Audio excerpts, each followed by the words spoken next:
Elbette kadirlik körülmelerimiz programın kirişide biraz diginimdek.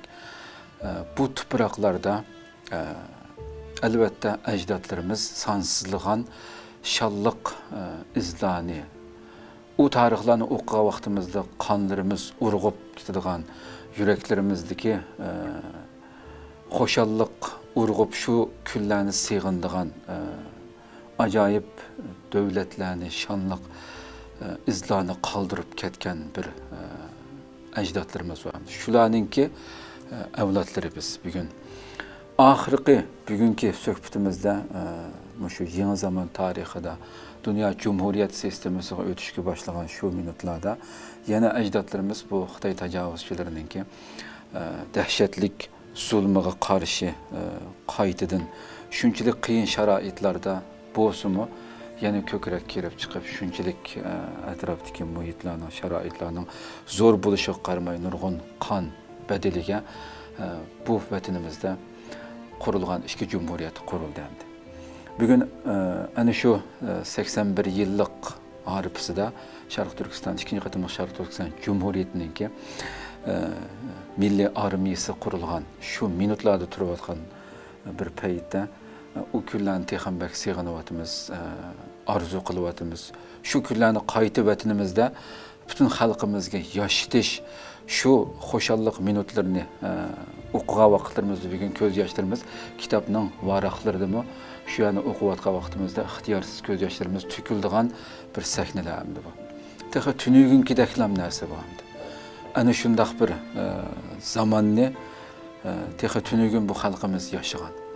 Ve bunu çokum yana qaytıdın tarihimizde, yakın zaman tarihimizde bundaq bir hayvetlik görünüşlerninki vatanimizde asmanlarda caranlık yanrap bütün dünyaya elan kılınışı, bundaq bir tarihini baştan geçirgen bir millet, yana bunu tekrar bu hoşallık günlerini çokum baştan geçirimiz. Biz asla ve asla bir işinin, muşunda bir tarihinin yaşanğanlığı şu vatanimizde, yana onun qaytıdan buluduğanlığının en büyük işareti olması gerek.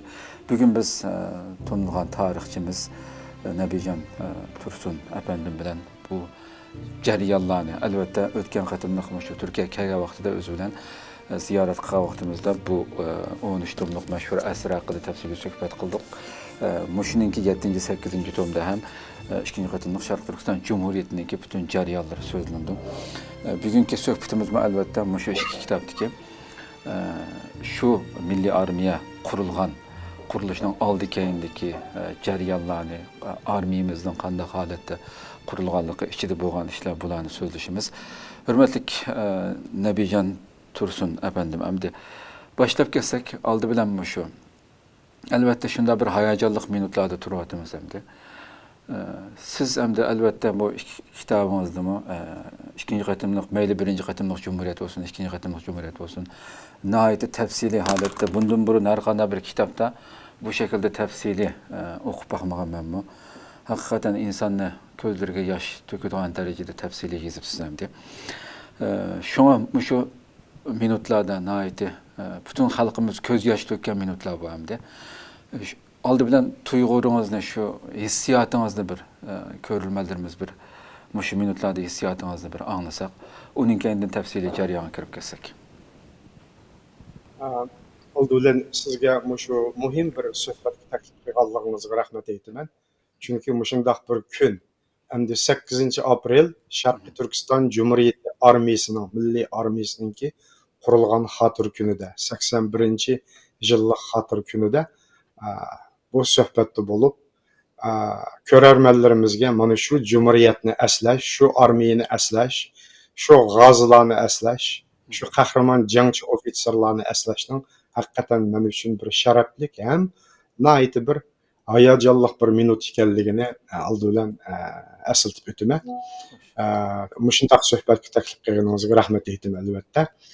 Endi men hozirgacha bo'lgan aralıqda şu Sharqiy Turkiston Cumhuriyeti armiyasiga qatnashgan, Sharqiy Turkiston Cumhuriyeti armiyasida har xil darajadagi ofitserlik, komandirlik vazifalarini atqurgan nurg'un peshqadam komandirlarni ko'rdim, ular bilan suhbatlar. Hazır günümüzde hesablasak bu armiyanın kurulganlığı 81 yıl oldu. Şu vaqtida 20 yosh vaqtida shu askarga qatnashgan odamlar bo'lsa, hozir 100 yoshga kirgan bo'ladi.